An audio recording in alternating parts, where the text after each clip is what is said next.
안녕하세요. 미북이입니다. 어제 시장은 강력한 순환매가 시장 전체를 지배했습니다. 헬스케어처럼 평소 스포트라이트를 받지 못했던 섹터로 매수세가 집중적으로 몰렸어요. 특히 흑색종 삼상 임상 호재가 터진 모더나는 단 하루 만에 주가가 170% 이상 폭등하는 모습을 보였습니다. 월가의 비공식 휴가철답게 지수 전체의 방향성을 이끄는 인덱스 플레이보다는 개별 종목과 섹터 단위의 순환매가 이어지는 장세로 전개되고 있습니다. 일단 어제 영상에서 말씀드렸던 위험자산 매수 시그널 중 절반 이상은 이미 완성됐다고 봅니다. 미 재무부의 장기채 바이백으로 채권금리 상단이 눌리고 있고 에너지 ETF XLE 역시 신고가 부근에서 윗꼬리를 단 음봉 캔들을 형성했어요. 물론 2, 3거래일 정도 더 지켜봐야겠으나 여기서 XLE가 위로 더 강하게 튀어오르기보다는 단기 조정에 들어갈 가능성에 좀 더 무게감을 두고 있습니다. 그렇게 되면 그 자금이 위험자산 쪽으로 흘러들어올 여지가 생기겠죠. 다만 순환의 관점에서 반도 섹터로는 아직 매수가 크게 붙지는 못했습니다. 오픈AI의 2분기 매출이 시장 기대치를 밑돌면서 섹터 전체 투자 심리를 악화시켰기 때문인데요. 섹터 전반은 약세였으나 디램만큼은 견조한 흐름을 이어갔고 이에 따라 디램 레버리지 ETF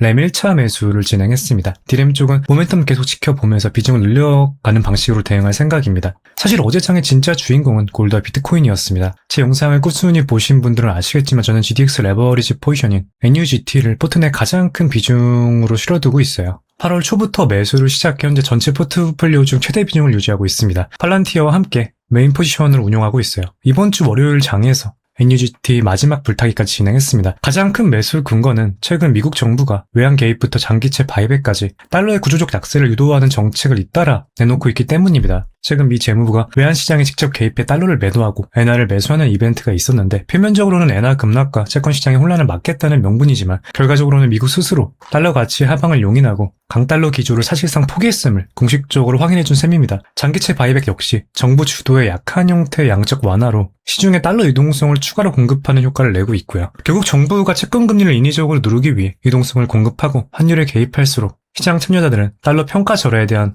두려움을 키우게 됩니다. 이는 달러의 대체 자산으로 자금이 대거 이동하는 흐름으로 이어질 수 있고 골드는 달러 가치가 희석될 때 가장 먼저 매수세가 몰리는 자산이죠. 이러한 순환 구도를 인지한 상황에서 강력한 갭상승 시그널이 골드에 대한 시장의 관심을 보여줬다고 판단해 계속 높은 비중을 유지하며 홀딩하고 있고 조만간 분할 익절 들어갈 예정이에요.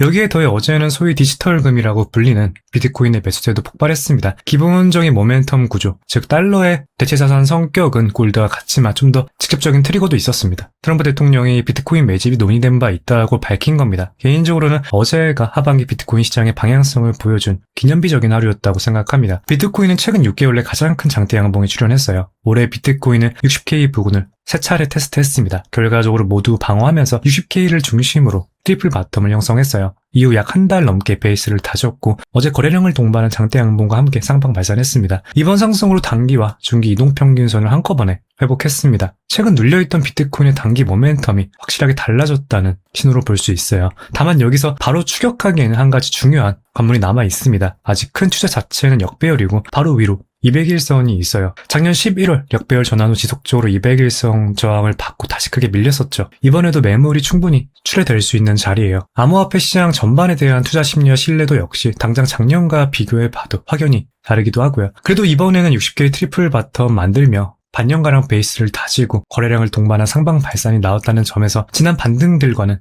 결이 조금 다르다고 봅니다. 200일선만 제대로 소화한다면 올해 정배열 전환 가능성이 조금 더 높다고 판단하고 있어요. 200일선을 한 번에 강하게 돌파한다면 물론 가장 좋겠지만 가능성으로 보면 눌림 이후 정배열 전환 가능성이 조금 더 높다고 봐서 매수 셋업 진행 시 첫 번째 눌림을 활용하는 편이 손익비 측면에서 유리하다고 생각합니다. 어제 매수했던 디램도 똑같았습니다. 지난주 강하게 오른다는 이유만으로 바로 따라간 게 아니었죠. 중요한 가격대를 먼저 돌파하는 것을 확인했고 이후 눌림이 나온 뒤 다시 그 가격대를 회복하는 과정에서 셋업을 시작했습니다. 비트코인 역시 비슷하게 보고 있어요. 200일선 움직임과 눌림이 나온다면 첫 번째 눌림을 어떻게 소화하는지 확인한 뒤 진입해도 충분히 늦지 않는다고 생각합니다. 이런 비트코인 흐름과 함께 하나 관심 있게 보시면 좋을 만한 ETF가 있다면 MSST입니다. MSST는 스트래티지의 움직임에 노출되면서 동시에 옵션 프리미엄을 활용해 인컴까지 추구하는 ETF입니다. 일드맥스에서 운용하고 있어요. 조금 더 정확하게 설명드리면 스트래티지 주식을 직접 들고 있는 구조보다는 옵션을 이용해 스트래티지에 합성적으로 노출되고 여기에 콜 스프레드를 매도하면서 연환상 25% 수준의 분배율을 목표로 하는 상품입니다. 분배 역시 현재